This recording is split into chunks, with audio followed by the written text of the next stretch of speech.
Imagine um ser celestial tão magnífico que seu próprio nome significava portador da luz. Um querubim ungido, criado em perfeição absoluta, que andava entre pedras de fogo no Monte Santo de Deus. Lúcifer não era um anjo comum.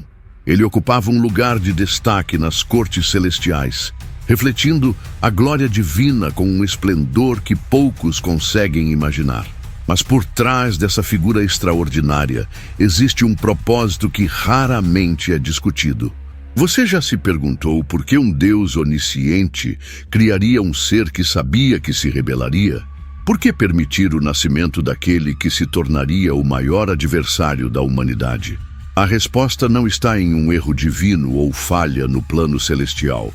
Na verdade, quando examinamos as Escrituras com atenção, descobrimos que mesmo a existência de Lúcifer serve a um propósito maior dentro do plano divino para toda a criação.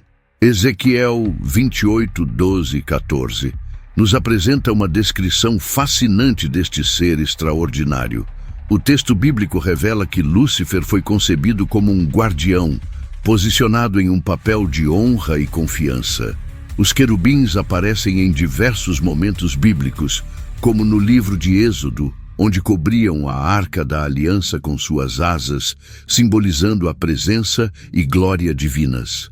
Lúcifer tinha este mesmo papel, guardião da santidade, um espelho perfeito do esplendor do Criador.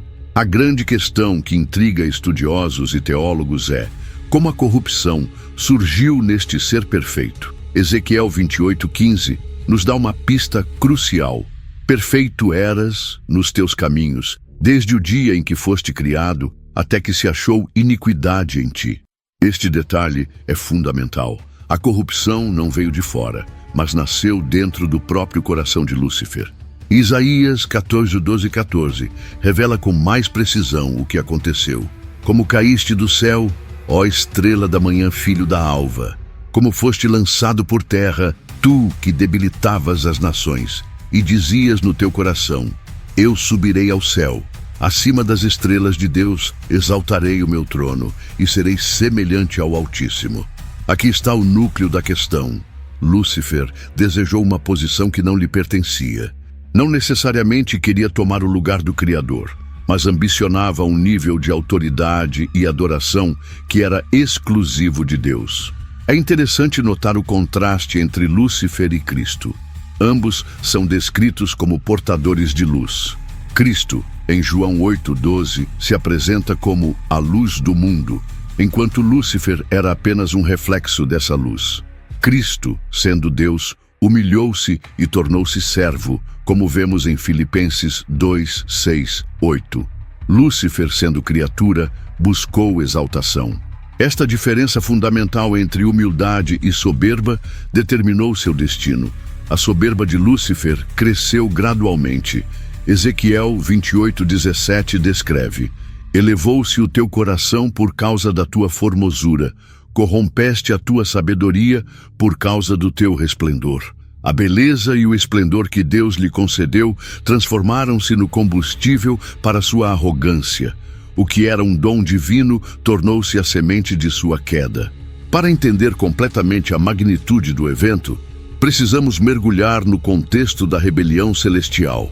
Os teólogos sugerem que esta foi a primeira perturbação da ordem divina, o primeiro desafio à autoridade de Deus desde a eternidade. Imagine o impacto que isso teve no reino celestial. Um lugar de perfeita harmonia, testemunhando pela primeira vez um ato de desobediência. Lúcifer não apenas se corrompeu, mas como um vírus espiritual, espalhou sua rebelião. Sua estratégia não foi uma revolta aberta imediata, mas um processo gradual de persuasão. Como um político habilidoso, ele provavelmente começou plantando sementes de dúvida sobre a justiça e os propósitos divinos entre os anjos. Por que devemos servir? Não merecemos também ser adorados? Porque apenas Deus recebe toda a glória. Este processo revela algo importante sobre a natureza do mal. Ele raramente aparece em sua forma completa no início.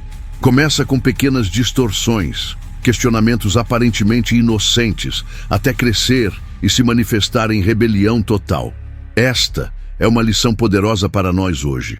O pecado raramente nos convida para uma queda instantânea, mas nos seduz passo a passo. Lúcifer não caiu sozinho. Apocalipse 12, 7 e 9 descreve uma batalha celestial. Houve guerra no céu.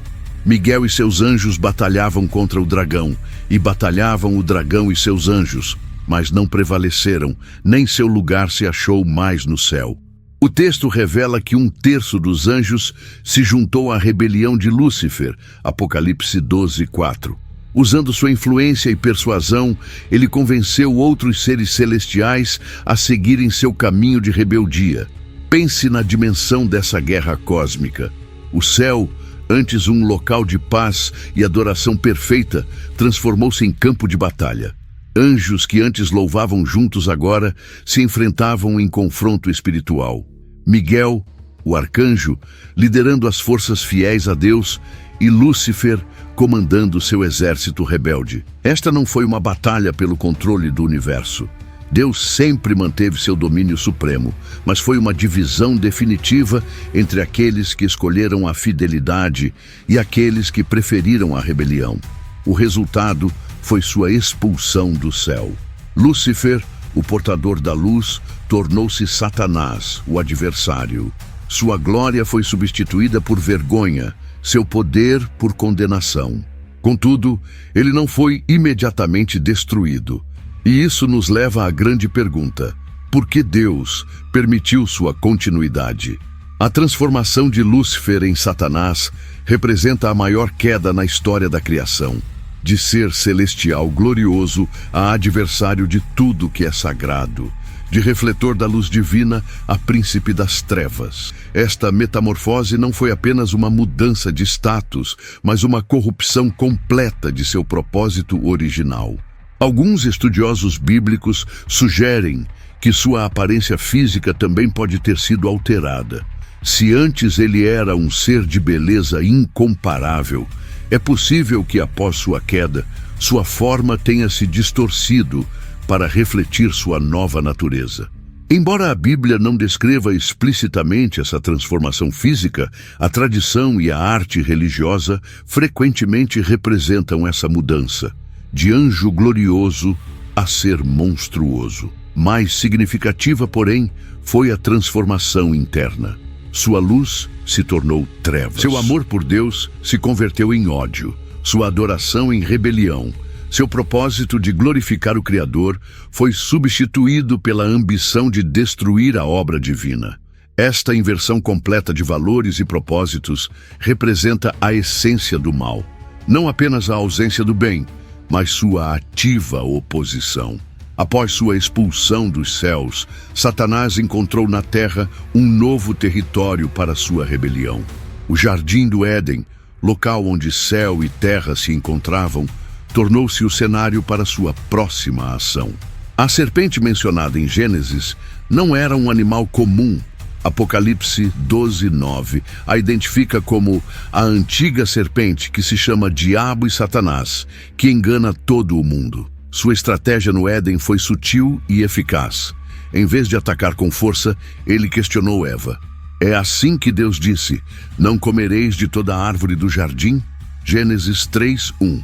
Não foi uma negação direta, mas uma distorção habilidosa que plantou a dúvida. Quando Eva corrigiu a serpente, Satanás foi além. Certamente não morrereis, porque Deus sabe que no dia em que dele comerdes, vossos olhos se abrirão, e sereis como Deus, conhecendo o bem e o mal. Gênesis 3, 4, 5.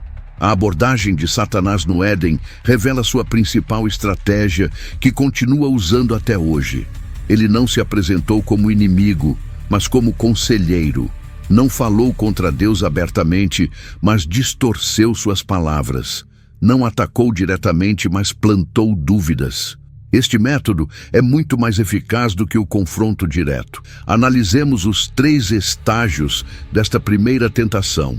Primeiro, a distorção da palavra de Deus.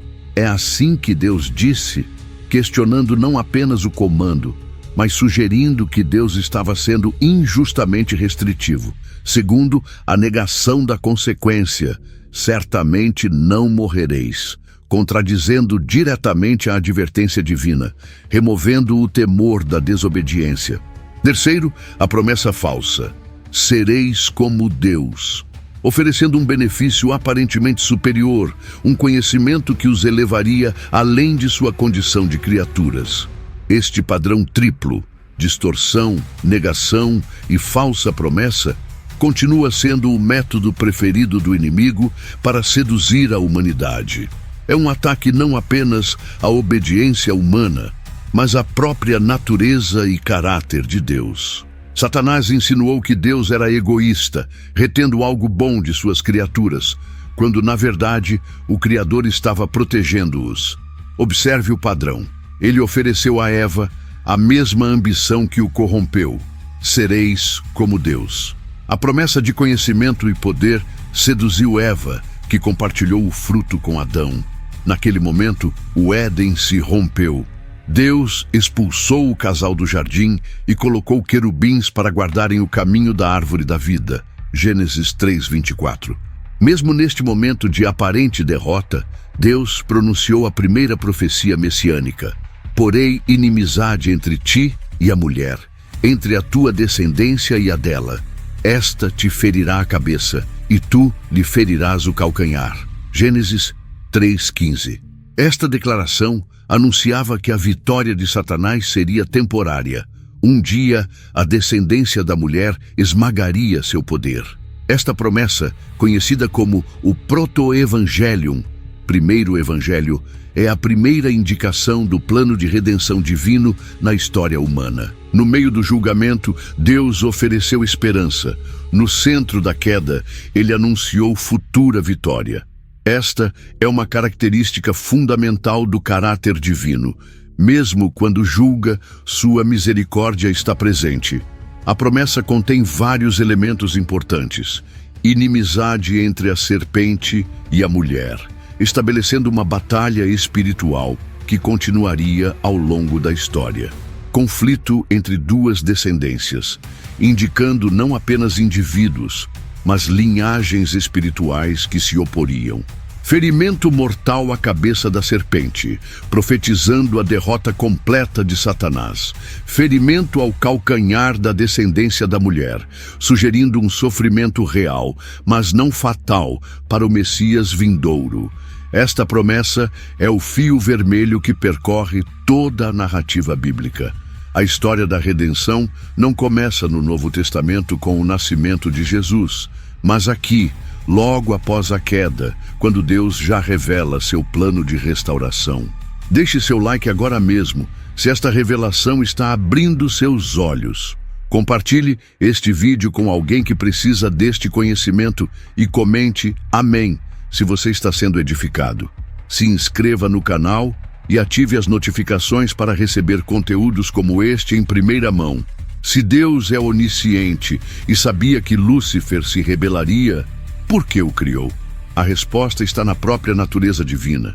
Deus não deseja servos programados, mas seres com liberdade para escolher amá-lo voluntariamente. O apóstolo Paulo escreveu em Colossenses 1,16: porque nele foram criadas todas as coisas nos céus e na terra, as visíveis e as invisíveis, sejam tronos, sejam dominações, sejam principados, sejam potestades, tudo foi criado por ele e para ele. Este versículo revela um princípio fundamental. Tudo o que existe tem um propósito dentro do plano divino, mesmo aquilo que parece contrário à vontade de Deus. O livre-arbítrio é uma expressão do amor divino. Sem liberdade, não pode existir adoração genuína. Deus criou Lúcifer ciente de sua futura rebelião, mas o propósito divino transcende nosso entendimento humano. A existência do mal não pega Deus de surpresa nem frustra seus planos. Pelo contrário, ele incorpora até mesmo as ações rebeldes em seu propósito maior.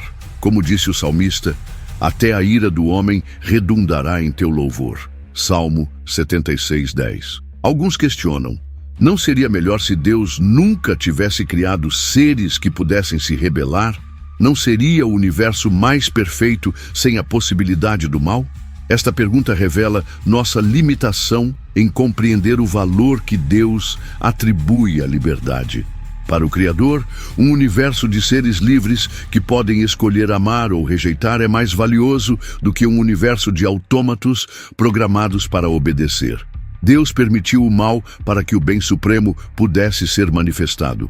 Paulo explica em Romanos 8, 20 e 21, porque a criação ficou sujeita à vaidade, não por sua vontade, mas por causa daquele que a sujeitou, na esperança de que também a própria criação será libertada da servidão da corrupção para a liberdade da glória dos filhos de Deus. Este versículo mostra que Deus permitiu a existência temporária do mal porque sabia que, no final, sua glória se revelaria de maneira ainda mais extraordinária. A existência do mal permite a manifestação de atributos divinos que, de outra forma, permaneceriam ocultos. Sem o pecado, como conheceríamos a profundidade da misericórdia divina? Sem rebelião, como apreciaríamos o valor da reconciliação? Sem queda, como compreenderíamos a grandeza da graça salvadora? Este princípio de contraste aparece em toda a criação. Apreciamos a luz porque conhecemos a escuridão. Valorizamos a saúde porque experimentamos a doença. Celebramos a paz porque conhecemos o conflito. No plano divino, o mal não tem a última palavra. Ele serve como pano de fundo escuro que faz brilhar ainda mais as cores vibrantes da bondade de Deus. Sem a queda de Lúcifer, não conheceríamos o contraste entre luz e trevas. Sem o pecado, o mundo não experimentaria a profundidade da graça.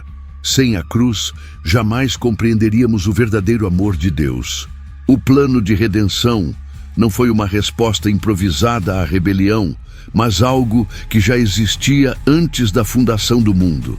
Pedro escreveu: sabendo que não foi com coisas corruptíveis como prata ou ouro que fostes resgatados, mas com o precioso sangue de Cristo, como de um cordeiro imaculado e incontaminado, o qual, na verdade, foi conhecido ainda antes da fundação do mundo.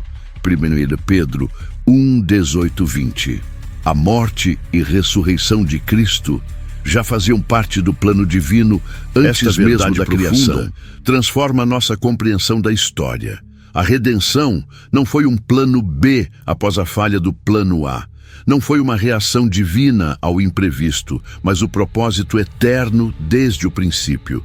Quando Deus criou o universo, a cruz já estava em seu coração. A cruz de Cristo representa o ponto central da história, onde justiça e misericórdia se encontram, onde a santidade de Deus e seu amor pelos pecadores convergem em perfeito equilíbrio. No sacrifício do Filho, vemos a resposta divina ao problema que a queda de Lúcifer introduziu no universo. O mal questionou o caráter de Deus. A cruz o vindica completamente. O Jardim do Éden continha 2 elementos-chave: a árvore do conhecimento do bem e do mal, e a árvore da vida. A maioria das pessoas foca na primeira, pois foi através dela que o pecado entrou no mundo. Mas a verdadeira chave do plano divino estava na árvore da vida, um símbolo da vida eterna e da comunhão perfeita com Deus. Estas 2 árvores representavam escolhas fundamentais. A árvore do conhecimento simbolizava a autonomia humana, a tentativa de definir bem e mal, independentemente de Deus. A árvore da vida representava a dependência contínua do Criador como fonte de existência e plenitude. A proibição divina não era arbitrária ou mesquinha. Deus não estava privando a humanidade de algo bom, mas protegendo-a de uma independência destrutiva. Quando o homem escolheu a árvore do conhecimento, estava essencialmente declarando: determinarei por mim mesmo o que é certo e errado, sem referência ao meu Criador. Esta é a essência do pecado, não apenas a violação de uma regra, mas a rejeição da soberania divina. Quando o pecado entrou no mundo, Deus afastou o homem da árvore da vida. Ora, para que não estenda a sua mão e tome também da árvore da vida e coma e viva eternamente, o Senhor Deus o lançou fora do jardim do Éden. Gênesis 3, 22, 23. Este não foi apenas um castigo, mas um ato de misericórdia. Se Adão e Eva tivessem comido da árvore da vida após a queda, estariam eternamente presos no pecado, sem possibilidade de redenção. A árvore da vida reaparece no final da história bíblica na Nova Jerusalém. No meio da sua praça, de um e outro lado do rio, estava a árvore da vida, que produz 12 frutos, dando seu fruto de mês em mês, e as folhas da árvore são para a cura das nações. Apocalipse 22, 2. Isto revela que o plano de Deus nunca foi apenas restaurar o Éden original, mas conduzir a humanidade a um estado ainda mais elevado. A Nova Jerusalém representa não apenas a restauração do que foi perdido, mas sua elevação a uma glória ainda maior. É o cumprimento do propósito original de Deus, agora enriquecido pela história da redenção. O que o Éden apenas prenunciava, a Nova Jerusalém realiza em plenitude. Compare as diferenças. No Éden havia apenas um casal. Na Nova Jerusalém, haverá uma multidão de redimidos de todas as nações. No Éden, a presença de Deus vinha ao entardecer. Na Nova Jerusalém, sua glória iluminará a cidade eternamente. No Éden, havia o perigo da tentação. Na Nova Jerusalém, o mal será completamente banido. No Éden, a inocência era a condição humana.